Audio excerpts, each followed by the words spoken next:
So I have a bit of a confession to make. It's not really a confession. That makes it sound bad. But so here's the deal.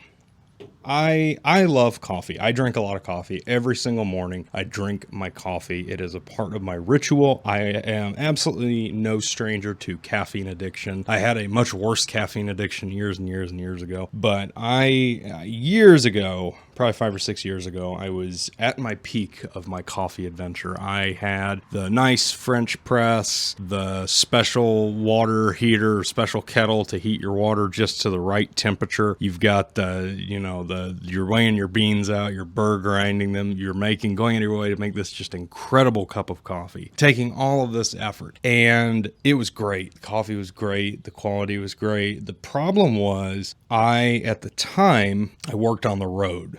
I drove everywhere. I traveled a lot. I got up early to travel. And when you've drank coffee and you become kind of caffeine addicted, you need that caffeine hit right away. And I kind of started to fall down the rabbit hole of just, I just need a cup of coffee. It doesn't need to be good. I just started throwing whatever, getting whatever cheap, quick pre-ground coffee I could and throwing it in. And eventually I even got as far as buying a Mr. Coffee, which, going within about a year time span from weighing your beans to throwing pre-ground Folgers into a Mr. Coffee. It's a bit of a drop. So I'll admit, I've come back since then. I think it was about 3 or 4 years ago, I got a Technivorm Mocha Master, which if you don't know, that is a very, very nice coffee pot.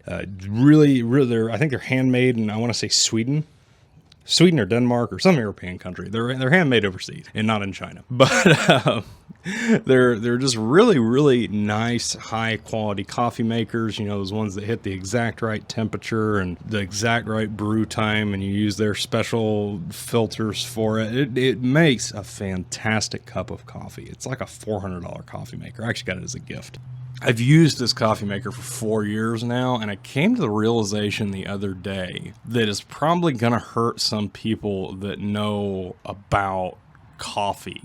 But I don't think in the 3 or 4 years I've been using this machine, I have put anything through it more than Sam's Club bulk 8 o'clock coffee brand medium roast beans. And I do admit I've gone back to, I've got a burr grinder that weighs everything out nice and perfectly for my fancy $500 coffee maker. But I put cheap. It's like $13 for a 2.5 pound bag. If you know anything about coffee, that's a cheap bag of coffee. I don't think I can get an 8 ounce. I mean, I might be able to find like an 8 ounce of actual craft roasted coffee for that much. So little bit of a fall, and probably definitely a little bit of a sin in the coffee world. But I've decided recently, about a couple weeks ago, 2 or 3 weeks ago, my wife and I went to Virginia for a wedding. A friend of mine got married up there, and while we were in Virginia, every morning we went and got breakfast at this place called Biscuitville. It's a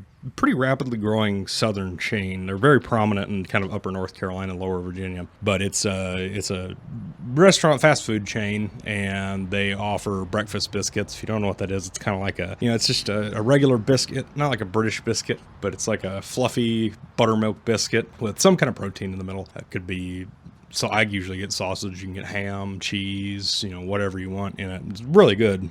We always like going there whenever we have the opportunity, because we don't have any local to us. But I was in there, and both days we were there, I got a cup of their coffee. And my coffee has always just been black. I don't go out of my way to get anything fancy. I don't like having creams or sugars in it. I'm not a big sugar drink person in general. Even if I go to Starbucks, if I get like an iced coffee, I'll usually get a cold brew and I'll just get it black. That's the way I've always done it. So I went and I got just this cup of black coffee from this restaurant. And hey, this is probably the first time in 2 or 3 years that I've had a cup of coffee that I didn't make or didn't come out of a hotel room. And it just kind of hit me that I have gone so long without having a decent cup of coffee. I think it's time to turn it around now. Things have slowed down a little bit. I work from home now, and I've got more time in the mornings to sit down and enjoy the coffee ritual a little bit more like I used to when I was in high school and college. So I've decided that's something I'm going to get back into. I want to start looking, I'll probably keep a bag of cheap beans on hand just for moving through things quickly sake, but I want to get back into nice coffee, fancy coffee, artisanal coffee, your fancy roasted beans, just because I enjoy it. It's good. I really just like the flavor, and I enjoy drinking a cup of coffee outside of the utilitarian aspect of it. And I think that's part of the problem is I've just fallen so far down this hole of only ever drinking coffee. It's just utilitarian. You don't drink it for anything else. And part of this is coming from, we have our new show, Good Morning, Good Night, out on the Stuck on the Internet network. And the idea behind that show is kind of a morning show recorded at night kind of ish type deal. So I'd like to try and find some new coffees or even teas. I'd like to try and get some teas too. Just kind of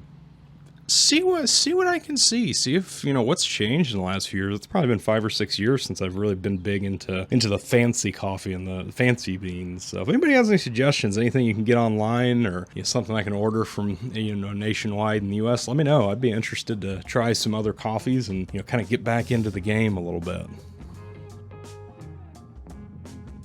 Well, hello everybody, and welcome to episode 1 of my new show here on Stuck on the Internet, Anecdotal Madness. This is a show I have been thinking about doing for a while in some form or fashion. It's kind of part of at least why I'm here on this new kind of adventure that we're all embarking on. So this is brand new. This is actually going out the first week that Stuck on the Internet is live, or SOTI for short, if you want to read the acronym. We haven't really decided which way we want to go with it yet. Yeah, so we have been, over the last few months, diligently working to kind of get this thing rolling. There's actually been a lot of effort that goes into it. This is going to go out on the first week of July. At some point during the week, I'm not exactly sure which day of the week yet. We haven't ironed out scheduling yet. This is actually being recorded a pretty decent ways ahead of time, so I can get the editing down and probably ramp up a few different episodes. Yeah, we're here. We're back. This is kind of my personal pan pizza of the podcast world. So many P's. The idea is basically, and kind of going back to what I said earlier about this kind of being why I'm here. So I have done YouTube for a very, very long time, or content creation in general, not necessarily just YouTube. And most of my formative years, really, I did a blog post on the SOTI channel the day we let the website go live, which is a month before we were launching everything. We probably could have saved a little bit of money there on the annual subscription for our website hosting service. But basically, I made a post saying, hey, the channel's live, and I did a little bit of, or not the channel, but the website's live. I did a little bit of reflecting in that post, not a ton, but I just kind of touched on a few of the various things that I've done over the years in terms of content. I've been doing YouTube content, or just kind of content creation in general, really since about 2008, I think, is when I uploaded my first ever YouTube video. And you can imagine how god awful that was. And I've kind of been doing it ever since, not necessarily regularly the whole time. The most regular I ever did, I had my YouTube channel, Cosmic Chris 5, which is my personal YouTube channel. I did Let's Play videos on for about 10 years or so. And as a part of that, I really, really enjoyed it, and I got a really deep love and appreciation for making content. And I have kind of been trying to figure out how to get back to that same love and appreciation I had when I was doing it super regularly. And I've tried a bunch of different types of channels. I've tried a bunch of different types of projects. Even on that channel alone, I did all kinds of different series. Some stuff I want to bring back. I really like the So What Is series that I did, where I looked at like indie games and stuff like that, or one-off situations for games. Like one of my most popular videos I did was a video on what was it, Halo? It was a weird, almost like crack of Halo 4 or Halo 5. I'm not really sure which. It was a weird kind of crack of Halo that took off when Microsoft was kind of starting to pilot the whole having Halo on PC thing. And it was a really cool video. I'll have to go back and find some more details on it. But I explored a bunch of different types of videos. And so, after I ended my YouTube channel, ended in air quotes, I guess I ended it. I haven't really uploaded any videos. I ended it in 2017, and from there I went on to make videos with Go Bicker, which was me and Terry and Kit's previous attempt at creating kind of collaborative content together. And that was fun. It was a lot of fun to do that. I really enjoyed a lot of the content that we made, but I don't think any of us were really in the right space for it. And I talked about this on Good Morning, Good Night, which will go out, I think, on Monday. I think that's the first thing that's going out. So that should have come out by now. I did Go Baker for a while. We did Go Baker for a while. I think it ran for about 3 years or so. After that, I came back and I briefly tried to do my own YouTube channel in about 2021 or so, 2020, 2021. Some things were really slow still because of the pandemic. I tried to do my own channel, a new Let's Play channel called Redux YT. And that was a fun channel. I did some we had me, Kent, and Terry were all on a SMP server together, and I did some very stylized edited videos on there. It was a cool idea. It wasn't for me. And that kind of the same vein happened with my next channel, which was a photography channel, because I love photography. And I look forward to talking about that on this show. And I did a couple videos on that. And again, it's just over and over again, I kept feeling like I'm just not hitting it. I'm not enjoying this like I used to. What's the deal? Like, am I just, stuck in this infinite loop of trying every couple of years? And it finally hit me a couple of weeks ago, at this point, couple months ago. It's probably about March or so of February or March or so of this year, 2024. I kind of had one of those moments where it clicked with me that I didn't necessarily, I wasn't doing it just to make content. It wasn't the doing content side of things that I enjoyed. It was just sitting down and talking like you're talking to an old friend and telling stories and doing things like that, because I love doing podcasts. I don't always love the editing and research and stuff like that, but I love doing podcasts. And so originally I had the thought, okay, I can just boot my YouTube channel back up and I'll just go back to doing the Minecraft videos I started with, even just for funsies. I'll just run around in Minecraft and talk was always the joke. Because that's what I did for a long time. If you go back to my old YouTube channel and you watch any of my old videos, I'm just running around in Minecraft talking about stuff that's going on, world events, anecdotes, like dealing with people at Culver's. So it just stuff like that. I would talk and I would have so much fun doing it, and I loved it. And I loved doing the collaborative one-offs here and there. And I was like, well, I can just do that again. And I kind of started to. I did some tester episodes, and something wasn't really sitting right with me about it. Finally, it kind of struck me. What really struck me with it was when Rooster Teeth announced that they were closing down. Rooster Teeth is a huge part of why I do content. I love the Rooster Teeth guys. I love the content they put out. I'd kind of fallen out of watching a lot of their content a few years ago. Nothing against Rooster Teeth. It was literally just the way my life had went. I'd gotten a little bit too busy just to have time to dedicate to watching videos. And when Rooster Teeth announced they were shutting down, I started going through their content catalog again, a lot of their newer stuff, and I found a lot of the newer podcasts they have, like Anma and So All Right, and just, the Rooster Teeth podcast I left before it changed hands, Tales of the Stinky Dragon, a lot of these really good podcasts, and I started listening to it and watching a lot of this content again, and it hit me that I like doing podcasts. I like talking, and this is the perfect format for it. And I did take a little bit of inspiration for this from So All Right, which is Jeff Ramsey's solo podcast. So that's kind of the direction it's going to go, with me just kind of ranting about various things in the background. But it kind of finally clicked that that's really what I've wanted to do in the online space for so long, is just have podcasts, sit and talk with friends, or sit and talk just to myself. And that's what this show is. That's what this was kind of born as. Well, backing up, this show was actually more born from me doing a couple of audio takes for editing things and learning how to edit and remembering how to edit. I'm using a new editing software now. We're all trying to standardize. All three of us are trying to kind of standardize for stuck on the internet. And I hadn't used Audacity in a long time, so long that I didn't realize I haven't updated it in like 5 years. So just kind of trying to learn and get up to date. I recorded a couple takes of this, and I actually got to talking about it with Terry, and he's like, it's a great idea for a show. Why don't you roll it? Why don't you launch it? So I figure, I'll record a couple episodes before it comes out, get a feel for it, get rolling with things, and kind of see how it goes. So, hopefully it sticks. I'm assuming if you're listening to this, it's stuck. So we'll see how it goes. One of the unique things that I wanted to do with this specific show was, and you might have picked up on this already, if you're listening closely, you can probably hear birds outside. You might be able to hear a little bit of road noise, maybe a little bit of wind.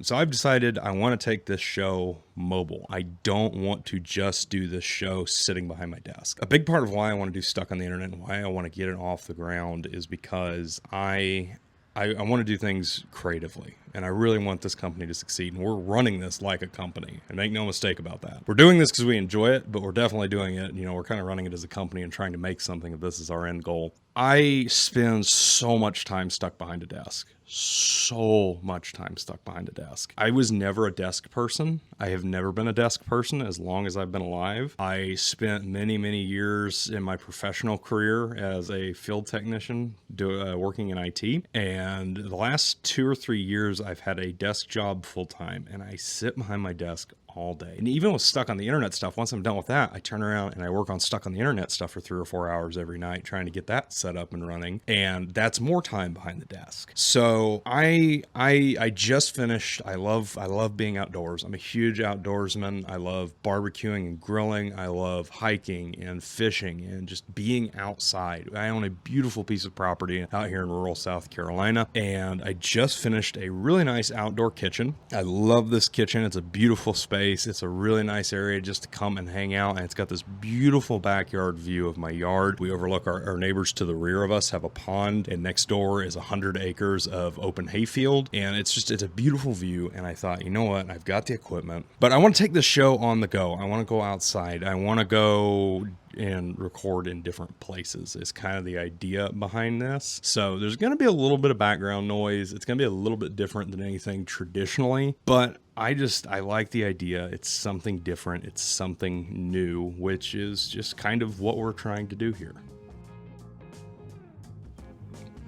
All right, so I think this is a pretty good area to kind of start to wrap things up a little bit. I do want to touch on a few things. If this is your first episode, or if you're watching this around the first week of July, or listening to this around the first week of July, this is the release week for Stuck on the Internet. This is our first week of activity. We're pushing a lot of content out this week and next week. We've got 4 brand new shows. They're available on YouTube, wherever you find podcasts, and our own website, stuckontheinternet.com. If you go to stuckontheinternet.com, you can find all of our social medias everywhere we are. You can find all of our shows, listen to our content. Please follow us, like us, rate us wherever you're listening. It goes such a long way. We got 4 awesome shows coming out. Obviously, Anecdotal Madness. If you listen to this episode, this is pretty much what you're going to get out of all of them. I'll probably tweak it as time goes on, but this is the general idea of what we're going for. We are also launching another podcast called Good Morning, Good Night. It's a kind of morning show, night show, just kind of me, Terry, and Kit talking about what it takes to start and run a online podcast company, and kind of give you a behind the scenes look at how we're doing things and just what's going on in our world, with a few other gaffes and laughs. It's not specifically just about production, just kind of a comedy talk show type podcast. If you watch Not Really But Kinda on Go Bicker, you'll love this podcast. It's a great show. We've also got Pip Boys, which is a show that me and Kit are doing. Kit's running it. Right now, we are going through every single episode, one episode at a time, of the Fallout TV show that's on Amazon Prime now. That's been a ton of fun to record, and I've had a lot of fun watching the Fallout show with him. Definitely go check that one out. And last but not least, we have my other podcast that I'm show running, Super Serious, where we take super deep dives. It's a serialized podcast where I write a script and read it off to guests, and we go through the ins and outs of some silly topic in a very serious fashion. The first episode should hopefully be going out either this week or next week. I had a ton of fun making that. I'm really looking forward to seeing where that show goes. Again, everybody, thank you so much for listening. Tune in next Thursday for the next episode of Anecdotal Madness.